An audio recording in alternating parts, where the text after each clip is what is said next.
Okay थोडं मागे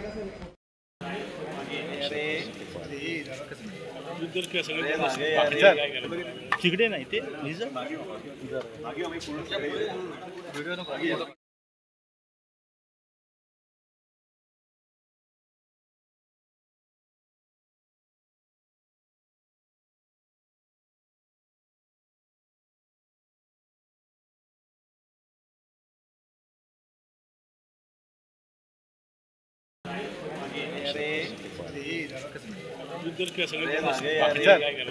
तिकडे नाही ते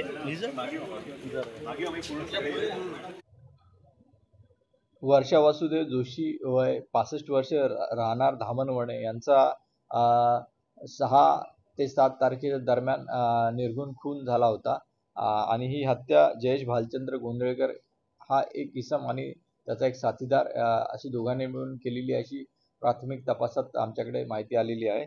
यातला पहिला आरोपी जो आहे जयेश गोंधळेकर याला रत्नागिरी पोलिसांनी ताब्यात घेतलेला आहे। त्यामध्ये त्यांचा उद्देश हा चोरी करण्याचा होता। जयेश गोंधळेकर हा वर्षा जोशी यांच्याशी परिचित होता आणि त्यामधून त्याला असा संशय होता की त्यांच्या घरात खूप सारा सोनं आणि पैसा आहे। या अनुषंगाने त्यांनी त्याच्या मित्रासोबत त्यांचा मर्डर केला आणि त्या घरात असलेला ऐवज जो होता तो घेऊन गेला। त्याचबरोबर त्यांनी DVR आणि हार्ड डिस्क कॉम्प्युटरची त्यांच्या ते घेऊन गेले होते। आम्ही ती बरामद केलेली आहे हार्ड डिस्क आणि पुढील तपास पोलीस करत आहेत।